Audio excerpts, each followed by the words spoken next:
Welcome to the Tick Tock Podcast. The clock is always ticking, so let's synchronize our watches and dive in. I'm your host, Callie Brigham, and I'm here to help you make time for what matters.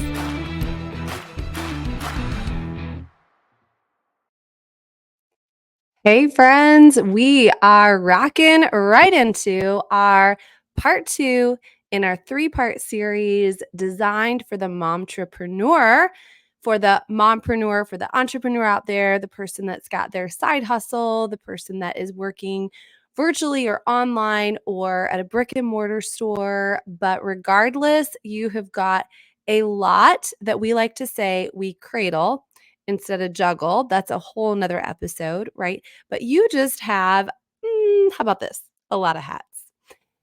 Last week, I did wear my Team USA hat for the Olympics, for the 4th of July. I've got another USA hat on. I'm just going to go with that whole vibe. So if you're watching on YouTube, you can see this cute one as well, and got some nails that match with it. Going to channel my blue angels that are going to be flying this week. That's just the love of my life. I mean, outside of my kids and my dog and my husband, and not necessarily all in that order. Okay. So we have a lot going on for momtrepreneurs, especially during this season. And so therefore, first episode, we talked about how not to work.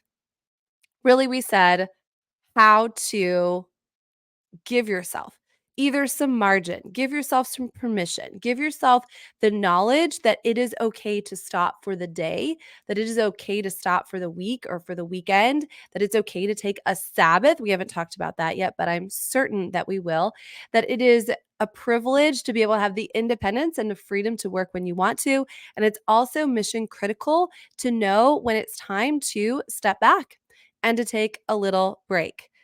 But now that we've talked about not working, gulp, it's time to map out when and how to work. How does an entrepreneur make this happen? How does an entrepreneur decide when no one else is saying, this is the time you clock in, this is the time you take your lunch break, this is the time you're done? Sometimes we need some guardrails. We need some support. We need a game plan so that we don't get to the end of the week and wonder where the week went. Anybody else like that? Especially when kids are out of school for the summer and maybe your normal routine is thrown off a little bit.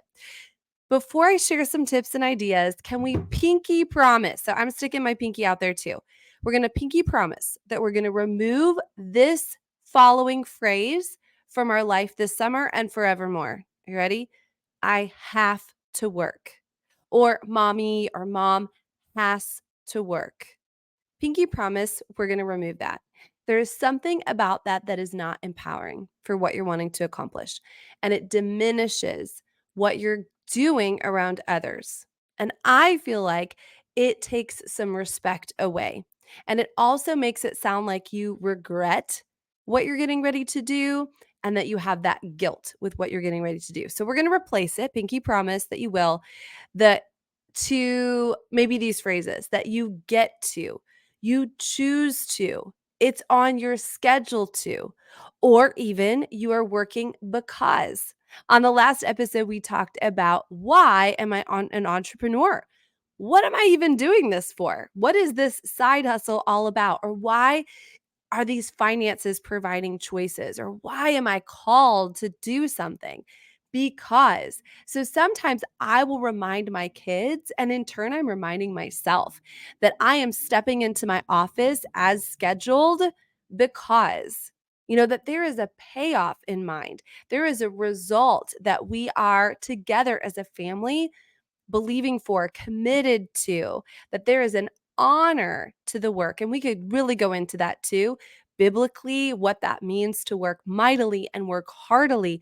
The idea that we are modeling this work for somebody else so that in turn they will see work as what it is. It is honorable, right? So, pinky promise, no more I have to. We get to. It is a privilege. It really is.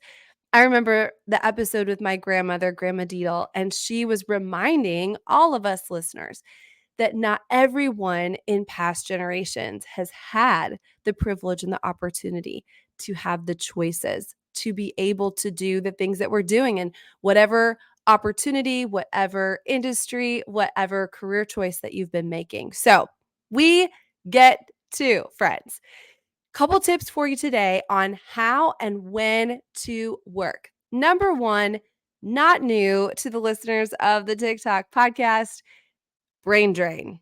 Now, this is a no brainer. Literally, the brain drain is a no brainer.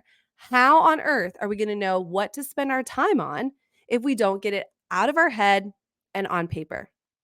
I know for me personally, if I'm feeling stressed out about my schedule or that I'm never going to get things done, or I feel like I'm spinning my wheels, or I feel like things are out of control, I know I've not done my brain drain. If you want to, you can go back to episode 8, way back. This is a way back one. Way back to episode 8, you can hear more about what the brain drain is all about, how to do it, and then drop into the show notes and click on your free printable. I like to have choices. So the printable is either for those that you either write really small and you just kind of want a few things that are on your brain drain. Then there's some little squares that you pop in your personal list, your professional brain drain, your meal plan, things that you're going to delegate. And then for those of you that you're like, girl, have you seen my list? Have you been in my brain? I need a full page for each one for the week. So perfect. You're going to go ahead and get those brain drains out. This is how you're going to know. This is how you're going to trust yourself. And you're going to do it before you get into all the feels. Okay. So I like to do my brain drain when I'm feeling kind of neutral. For me, this is a Sunday situation where I'm feeling pretty good about the week. Like I'm feeling pretty capable. I'm feeling like I can handle it. I'm not going to do it late on a Wednesday night when things have already gone awry, when I'm exhausted, when I'm starting to doubt myself or my capacity. That is not the time to do it. The time to do it for me is a Sunday when I'm in a neutral position. Then I'm going to take that and transfer that to my weekly plan sheet. This is the way that my boss, who really in essence is myself, is going to give me my schedule for the week. And actually, I'll in a minute, I'll tell you something else that I did as I was starting my entrepreneurial journey. And I really wanted that feeling of structure and of somebody giving me my list for the day. They were giving me the go ahead on this is what we're going to accomplish. So, number 1 is brain drain. Tip number 2 is to be aware. This is how you know when and how to work, to be aware of your high energy times. I believe for an entrepreneur to be effective, we have to know when and how we can handle the different responsibilities. For most of us, an entrepreneur means a lot of different things. It's a CEO, it's a CFO, you're human resources, you're manufacturing, you're the social media person. You're a lot of times, even though many of those things are delegated, we do take on lots of different roles. Sometimes I think about it like this. I tend to work in my business and on my business. There's a difference. So, some of those things need more capacity than others. So, I need to know my high energy times, what time of day and where. I'm sorry, guys, still finding off this, losing my voice. What time of day and where I work. These are so important. Okay. So, what does that look like? What does that mean? You might know that your high energy time is the morning. I mean, if you can get up and it is quiet and nobody is around, you can absolutely knock it out. Maybe you are even scheduling text messages that are going to go out later in the day when you will be able to just respond to them. Maybe you are working on a project that really needs your focus. Maybe this is when you check in with your key people to get them started for the day. Maybe this is a time where you tackle the tasks that require the most of you. Or maybe you're a late at night kind of person. Same thing as far as, okay, the house is quiet, everything's done, but now I've got me time. I can handle thinking about all the things that happen for the day, prep for the next day. So those are when you put your most important tasks morning or late at night, or maybe it's even after a nap. I mean, I have been known for a power nap now and again, especially when my kids were little. I could lay down 15, 20 minutes. And when I got up, I could handle some of the things that required the most from me. So I actually put that on my schedule. I knew that right after that nap, I could make those phone calls, or I could do those reach outs, or I could record something that I needed to have a lot of excitement from. I will say another high energy time of mine, as far as my mental capacity and emotional capacity, is after a shower.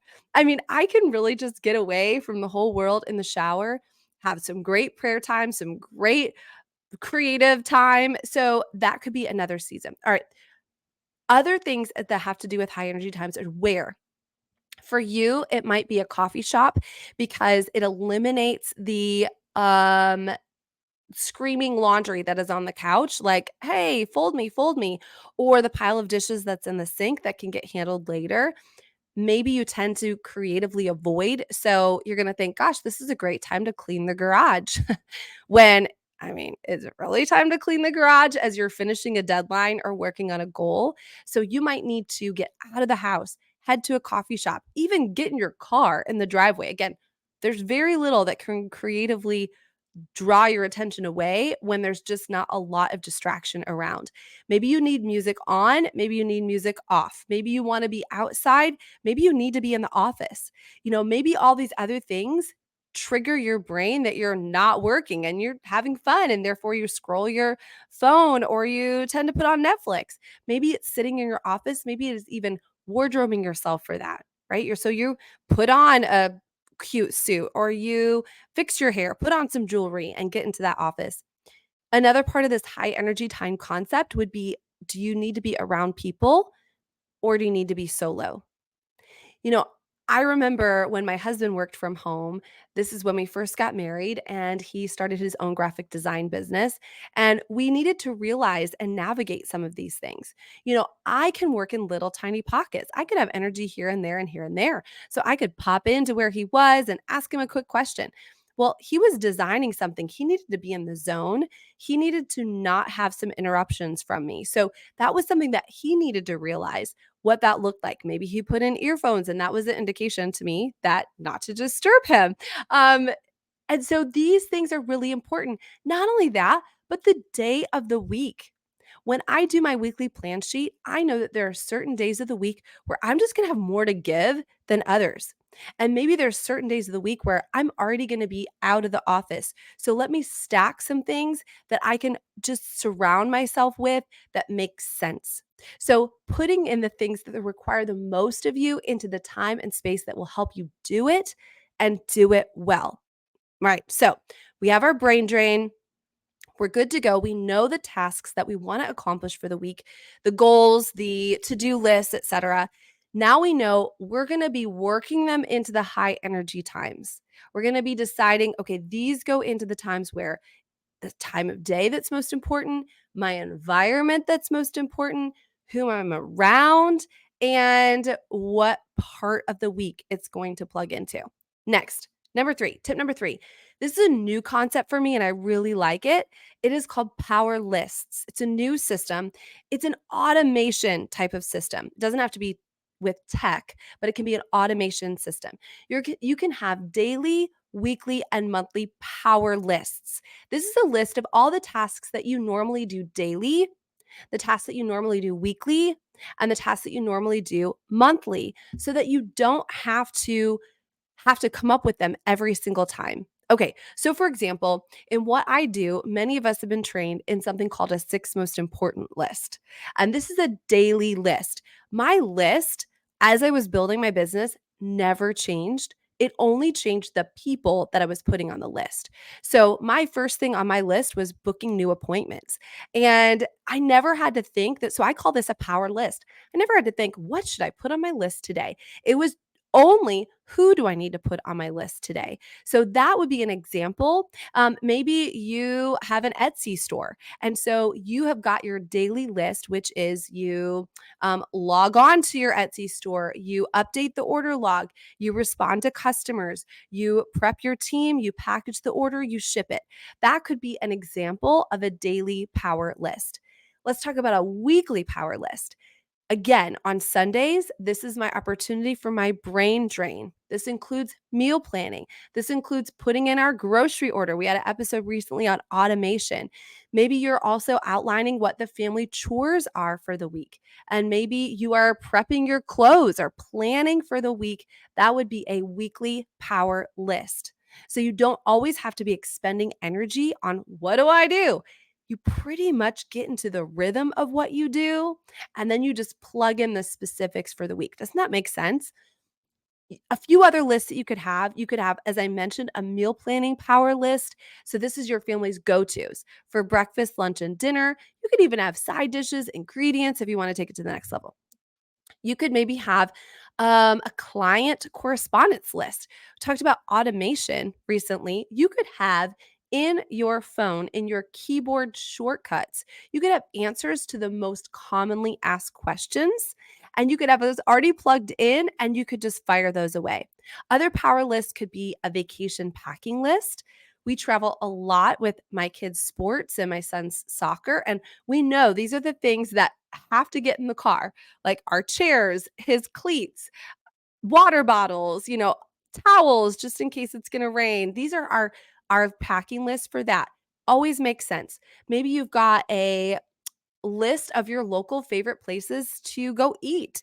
Maybe a home supplies list, a household chores list, household maintenance list. These are called power lists. That just kind of makes it fun, doesn't it?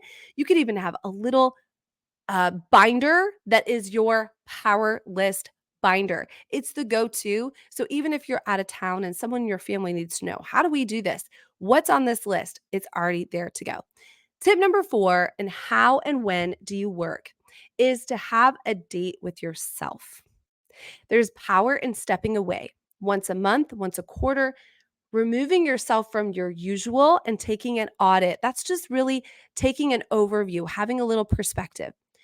Have an opportunity to take stock on what's working for you and what's not. What needs to be taken off the calendar, what needs to be added. It's this simple. Are you ready? If it's not working, if it's not growing your business, if it's not bringing results, and if it's not giving you joy, stop doing it. It's that simple. Make a change. And of course, for example, Sunday counts as your brain drain. So if this needs to be a date with yourself, you can do it in the bath, you can do it in the bed, you can do it watching a show. But this is still considered a date with yourself. So I have my little weekly date with myself. But getting away from it all, I think, is really healthy. You can collab with this with like minded women, women on your team. Sometimes an outside perspective helps. And anytime you need to, clearing everything out, starting fresh, this works too. So be sure to itemize, though, whatever needs to be done by you and whatever can be done by someone else. All right. So, first part of this series, we talked about how not to work, how to give yourself some breathing room, how to give yourself a break, how to know how to stop. In this episode, we're developing some processes so we can get to work. We're going to talk about the actual action of that in our third part in this series. And you can, of course, anytime you want, utilize our community, our TikTok, Facebook group. The link is in the show notes so you can share ideas or stay accountable on this concept. But we are building the blocks here for our momtrepreneurs in the summer season, if you're listening in real time, or really whatever season that you're in. Okay, so take these 4 tips, decide which one do I really need to implement right now? Do I need to get my brain drain growing? Do I need to maybe just take a look at when I'm placing things so that I get the most bang for the buck? Next, have some power lists so that they're just my go to. Oh, I forgot to mention one of the things I used to do with that daily power list is I would actually email it to myself every night before I went to bed. So when I woke up the next morning, it was the first email in my inbox. And it was like this just kind of trick of my mind that my boss had told me what to do so I could get to work. And then if you need to, have a little date with yourself so you can take stock on all of these things, get away from it so you can get back and be healthy and you can choose and you get to do the work of your hands. So, God bless you. We'll be back next time for the third part in our series for our momtrepreneurs. Thank you for joining me on the TikTok podcast. Please subscribe, rate, and leave a 5-star review. Your feedback fuels our mission to help you master your time. Set your alarm for our next episode, and until then, make every moment count.